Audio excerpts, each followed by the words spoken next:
తెచ్చుకున్నామంటే కేంద్రం నుంచి ఎంతో కొంత వచ్చి ఉండాలి.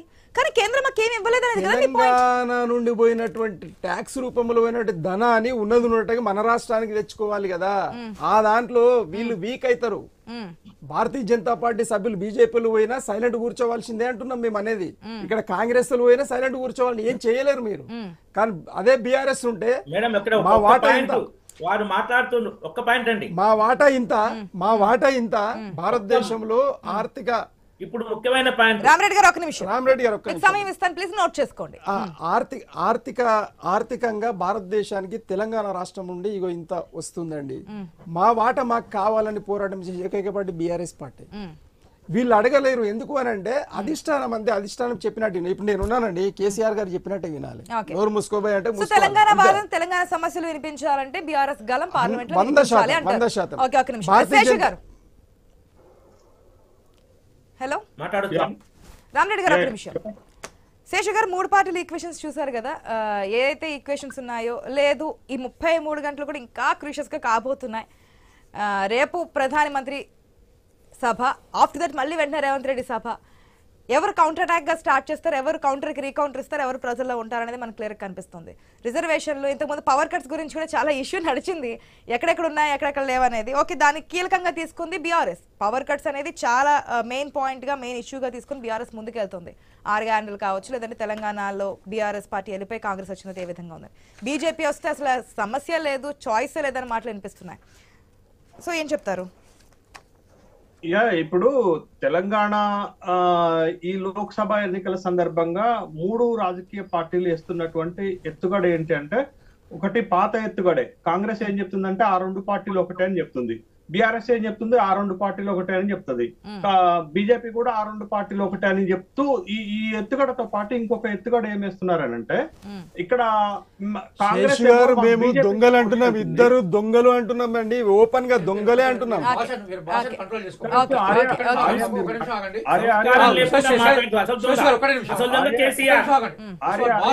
మీరు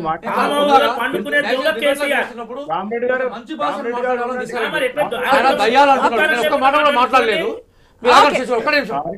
ఎవరు దయ్యాలో ఎవరు దేవతలో డిసెంబర్ లో దెబ్బకొట్టి పెట్టారు.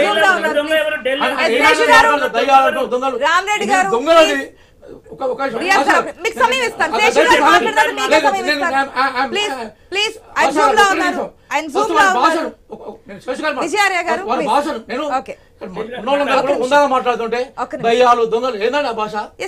ఎవరు దొంగలు, ఎక్కడ దొంగలు చేశారు? మీ ఓటు దొంగలు చేశారు. దయచేసి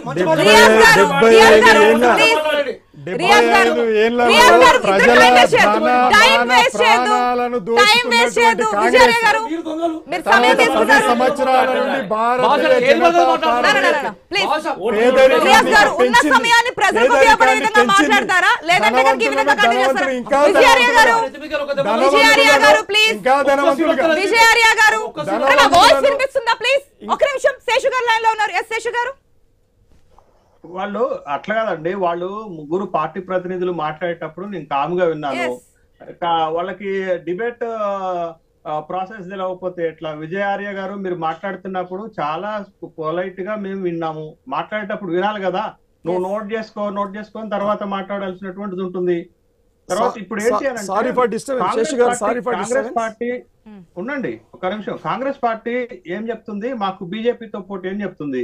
బీజేపీ ఏం చెప్తుంది? మాకు కాంగ్రెస్ తో పోటీ అని చెప్తుంది. అంటే వాళ్ళ ప్రత్యర్థిని వాళ్లే నిర్ణయించుకుంటున్నారు. కారణం ఏంటి అని అంటే, ఇటీవల జరిగినటువంటి శాసనసభ ఎన్నికల్లో, మీరు 2023 నవంబర్ లో జరిగిన శాసనసభ ఎన్నికల్లో కాంగ్రెస్ పార్టీకి 39% ఓట్లు వచ్చాయి, బీఆర్ఎస్ కి 37% ఓట్లు వచ్చాయి, బీజేపీకి 14% ఓట్లు వచ్చాయి. అంటే ఒక బలమైనటువంటి పార్టీని ఇగ్నోర్ చేసేటటువంటి ఒక రాజకీయ ఎత్తుగడలో మాత్రమే ఈ పొలిటికల్ స్ట్రాటజీని అటు బీజేపీ ఇటు కాంగ్రెస్, అంటే 2 జాతీయ పార్టీల మధ్యనే తెలంగాణ రాష్ట్రంలో పోటీ అనేటటువంటి ఒక రాజకీయ వాతావరణాన్ని తీసుకొచ్చారు. This is point 1. Point number 2, నిన్న జరిగినటువంటి ప్రచారంలో ఒక కీలకమైనటువంటి అంశాన్ని మనం గమనించాలా. రేవంత్ రెడ్డి పదే ఒక మాట వాడుతున్నారు, గుజరాత్ కి తెలంగాణకి పోటీ అని అంటున్నారు. గుజరాత్ కి తెలంగాణకి పోటీ అనేటటువంటి దాంట్లో ఉన్నటువంటి అంశాలు 2 ఉన్నాయి. ఒకటి, గుజరాత్ లో 2 పార్లమెంట్ ఎన్నికల్లో 26కి 26 లోక్సభ స్థానాలని బీజేపీ గెలిచింది. 2014లో 2019లో గుజరాత్ లో 26 లోక్సభ స్థానాలు ఉంటే బీజేపీ గెలిచింది. ఆ సందేశం ఏంటి? తెలంగాణలో కూడా మాకు 14 లోక్సభ స్థానాలు ఇవ్వాలి అనేది ఒకటైతే, రెండోది గుజరాత్ పెట్టుబడులను ఆకర్షించడంలో, పారిశ్రామిక అభివృద్ధిలో దేశంలో అన్ని రాష్ట్రాల కంటే ముందుంది. తెలంగాణలో కూడా పారిశ్రామిక రంగంగా అభివృద్ధి చెందాలన్నా, పెట్టుబడులను ఆకర్షించాలన్నా మీరు మళ్ళా కాంగ్రెస్ కి అవకాశం ఇవ్వాలి అనేటటువంటి సందేశం ఇచ్చే క్రమంలో అమిత్ షా ఒక మాట చెప్పారు. మిస్టర్ రేవంత్ రెడ్డి, మేము గుజరాత్ తెలంగాణ పోటీ అంటున్నావు, తెలంగాణలో మేము 10 లోక్సభ స్థానాలు గెలిచి చూపిస్తామంటే రేవంత్ రెడ్డి ఒక కౌంటర్ అటాక్ చేశారు. అమిత్ షా నన్ను బెదిరిస్తున్నారు అనేటటువంటి ఒక అభిప్రాయం తీసుకొచ్చారు.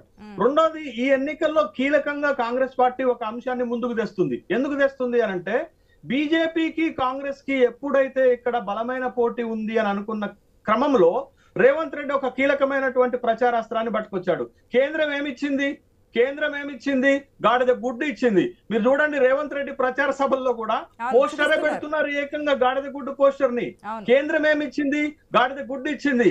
ఈ 10 సంవత్సరాలలో, రాష్ట్రం ఏర్పాటైనటువంటి ఈ 10 సంవత్సరాలలో తెలంగాణ రాష్ట్రానికి కేంద్రము ఏమీ ఇవ్వలేదు. మరి ముఖ్యంగా విభజన చట్టంలో ఉన్నటువంటి హామీలను తెలంగాణ రాష్ట్రానికి ఇవ్వటంలో విఫలమైంది, నీటి వాటా పంపకంలో విఫలమైంది, జాతీయ ఆన్ గోయింగ్ ప్రాజెక్టులకు జాతీయ హోదా ఇవ్వటంలో విఫలమైంది, ITIR లాంటి ప్రాజెక్టులు ఇవ్వటంలో విఫలమైంది. కాబట్టే కాంగ్రెస్ పార్టీ ఒక ఎత్తుగడేసింది. మీరు గమనించారో లేదో, ఏంటి అని అంటే, తెలంగాణ దేశవ్యాప్తంగా సంకల్ప పత్ర బీజేపీ విడుదల చేస్తే, న్యాయపత్ర కాంగ్రెస్ విడుదల చేస్తే, దానికి అనుబంధంగా కాంగ్రెస్ పార్టీ మీకు తెలంగాణ రాష్ట్రానికి కేంద్రం నుంచి ఏం తీసుకొస్తామనే విషయంతో ఒక 23 అంశాలతోటి ఒక ప్రత్యేక మేనిఫెస్టో తయారు చేశారు. బహుశా రియాజ్ గారు కూడా దాంట్లో మెంబర్ అయి ఉంటారని అనుకుంటున్నాను.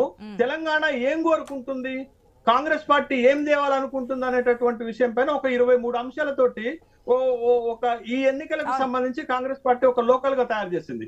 దీనికి కౌంటర్ గా భారతీయ జనతా పార్టీ ఒక కీలకమైన అంశాన్ని ముందుకు తెచ్చింది. ఏంటి అనంటే, గతంలో K ట్యాక్స్ నడిచింది తెలంగాణ రాష్ట్రంలో, ఇప్పుడు RRR ట్యాక్స్ నడుస్తుంది అనేటటువంటి ఒక వాదాన్ని బయటకు పట్టుకొచ్చింది.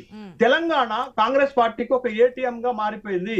తెలంగాణ సంపదని కాంగ్రెస్ పార్టీ మొత్తానికి దోచిపెడుతున్నారు. ఇక్కడ వసూలు చేసినటువంటి R ట్యాక్స్ కేంద్రంలో జాతీయ రాజకీయాల్లో ఉన్నటువంటి ఇంకొక R కి వాటా రూపంలో పోతుంది అనేటటువంటి ఒక వాదాన్ని తెలంగాణ ఎన్నికల సందర్భంగా ఇక్కడ తీసుకొచ్చారు. మీరు చూడండి, ఇవాళ రేపు అమిత్ షా వస్తున్నారు, మోడీ వస్తున్నారు, ప్రియాంక వస్తుంది, రాహుల్ గాంధీ వస్తుంది. అంటే జాతీయ నాయకులందరూ కూడా తెలంగాణ రాష్ట్రంలో ఈ 2 రోజుల ప్రచారంలో చేసేటటువంటి వ్యాఖ్యానాలు ఈ అంశాలపైన జరుగుతాయనే విషయం.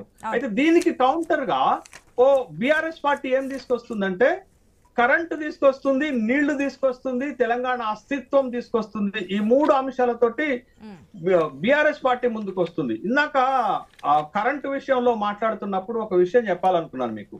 ప్లాంట్ లోడ్ ఫ్యాక్టర్ అని ఉంటుందండి. PLF అనేది ఒక చాలా కీలకమైనటువంటి అంశం విద్యుత్ ప్రసారంలో, ఎలక్ట్రిసిటీ డిస్ట్రిబ్యూషన్ లో. ఇది ఎండాకాలం. ఈ ఎండాకాలంలో మనం పవర్ యూసేజ్, అది డొమెస్టిక్ కావచ్చు, ఇండస్ట్రీ కావచ్చు, అగ్రికల్చర్ కావచ్చు, కమర్షియల్ కావచ్చు, పెద్ద ఎత్తున వాడతాం కాబట్టి అది ఆ పవర్ ప్లాంట్ లోడ్ ఫ్యాక్టర్ పైన ఎక్కువ ప్రభావం పడుతుంది. కరెంటు కోతలు వస్తాయి, టెక్నికల్ ఇష్యూస్ ఎదురవుతాయి. అఫీషియల్ గా కాంగ్రెస్ ప్రభుత్వం ఎక్కడ కూడా కరెంటు కోతలు, పవర్ కట్స్ చేసినట్టుగా చూపట్లేదు. దాన్ని కేసీఆర్ వాడుతున్నారు ప్రచారాస్త్రంగా. ఎందుకంటే రాజకీయంలో ప్రతి అంశము ప్రచారాస్త్రంగా ముందుకు వస్తుంది. చెప్పి తెలియదు కదా శేషు గారు, ఇప్పుడు దాని వల్ల పవర్ కట్స్ వస్తున్నాయా, లేదంటే గత గవర్నమెంట్ మనం చూస్తున్నాం పవర్ కట్స్ లేవు, ఇప్పుడు ఏ విధంగా ఉందనేది ఏదైతే కీ పాయింట్ తీసుకుంటాం. వ్యవసాయం కరెంట్ వాడకమే 90% లేదండి, 10%.